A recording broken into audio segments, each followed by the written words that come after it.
ما حراك بهذا أن يكبر قدرك عند الله. அஸ்ஸலாமு அலைக்கும் வரஹ்மத்துல்லாஹி வபரகாத்துஹு. இன்றைய காலகட்டத்தில் பார்த்திங்கன்னா நிறைய பேர் கடனை வாங்கிட்டு அதை கொடுக்க முடியாமலையும் அந்த ஒரு கடனால் அதிகமான கவலையோடையும் அதிக டிப்ரெஷனோடையும் வாழ்ந்துட்டுருக்காங்க. ஸோ இந்த ஒரு விஷயத்துக்காக முஹம்மது நபி ரசூல் ஸல்லல்லாஹு அலைஹி வஸல்லம் அவங்க நமக்காக ஒரு அழகான துவாவை கற்றுக் கொடுத்துட்டு போயிருக்காங்க. இந்த ஒரு விஷயத்தை நம்ம ஒரு ஆதாரபூர்வமான ஹதீஸில் பார்க்க முடியுது. அந்த ஒரு துஆ என்ன அப்படிங்கிறத இன்ஷா அல்லாஹ் இந்த ஒரு வீடியோவில் பார்க்கலாம். ஒரு தடவை அபு உமாமா ரலியல்லாஹு அன்ஹா அவங்க பள்ளிவாசல்ல ரொம்ப சோகத்தோட ரொம்ப கஷ்டத்தோட மன சஞ்சலத்தோட உட்கார்ந்துருந்தாங்களாம். ஸோ அவங்க உட்கார்ந்துருந்த அந்த நேரம் தொழுகையோட நேரம் கூட இல்லையாம். அதை பார்த்த முஹம்மது நபி ஸல்லல்லாஹு அலைஹி வஸல்லம் அவங்க கிட்ட கேட்குறாங்க, உமாமா அவர்களே, நீங்கள் இந்த அளவுக்கு மன கஷ்டத்தோட மன சஞ்சலத்தோட இங்கே உட்கார்ந்து இருக்கீங்க, இந்த நேரம் தொழுகக்கூடிய நேரம் கூட இல்லையே அப்படின்னு சொல்லி கேட்டிருக்காங்க. அதுக்கு அவங்க சொல்கிறாங்க, யா ரசூலல்லாஹ், எனக்கு அதிகமான கடன் இருக்குது, அதனால் என்னுடைய மனம் ரொம்ப ரொம்ப கவலையாக இருக்குது, இதுக்கு என்ன செய்வது எனக்கு தெரியவில்லை, அதனால தான் இங்கு இந்த மாதிரி உட்கார்ந்திருக்கிறேன் அப்படின்னு சொல்லி ரசூல் ஸல்லல்லாஹு அலைஹி வஸல்லம் அவங்க கிட்ட சொல்லி ரொம்ப கவலைப்படுறாங்க.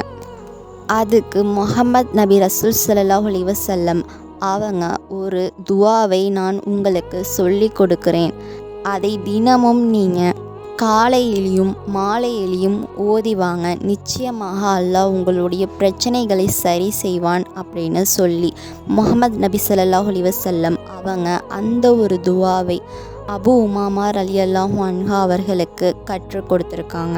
அந்த ஒரு துஆவை யார் காலையிலையும் மாலையிலையும் தொடர்ந்து ஓதி வராங்களோ அவங்களுடைய கடனையும் கவலையும் அல்லாஹ் நிச்சயமாக நீக்கிடுவான் அப்படின்னு சொல்லி ரசூல் ஸல்லல்லாஹு அலைஹி வஸல்லம் அவங்க சொன்னாங்க. இந்த துஆவை இத்தனை தடவைகள் தான் ஓதணும் அப்படின்னு ரசூல் ஸல்லல்லாஹு அலைஹி வஸல்லம் எதுவும் சொல்லலை. காலையிலையும் மாலையிலையும் நமக்கு எத்தனை தடவைகள் முடியுமோ அத்தனை தடவைகள் இன்ஷா அல்லாஹ் தாராளமாக அந்த ஒரு துஆவை நம்ம ஓதலாம். முக்கியமாக நம்முடைய நியத் சரியானதாக இருந்தது, நம்ம ஓதக்கூடிய அந்த ஒரு விஷயம் உண்மையான இறையச்சத்தோடு இருந்தது அப்படின்னு சொன்னால் நிச்சயமாக அல்லாஹ் அந்த ஒரு விஷயத்திலிருந்து நமக்கு தீர்வு கொடுப்பான். ஸோ அந்த ஒரு துஆ என்ன அப்படின்னு இப்போ பார்க்கலாம்.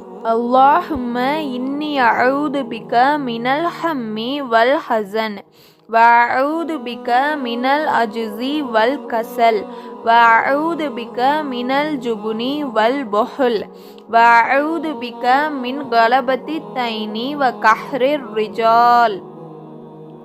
اللهم إني أعوذ بك من الهم والحزن وأعوذ بك من العجز والكسل وأعوذ بك من الجبن والبخل وأعوذ بك من غلبة الدين وقهر الرجال.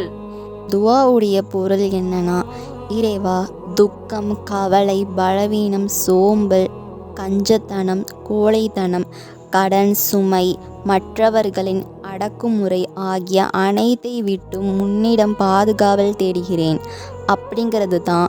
இந்த துஆவை ஓதி நீங்கள் பலனடைந்து இன்ஷா அல்லாஹ் நான் துஆ செய்கிறேன். இந்த ஒரு வீடியோ கண்டிப்பாக உங்களுக்கு பயனுள்ளதாக இருக்கும். அல்லாஹ் போதுமானவன். அஸ்ஸலாமு அலைக்கும் வரஹ்மத்துல்லாஹி வபரகாத்துஹு.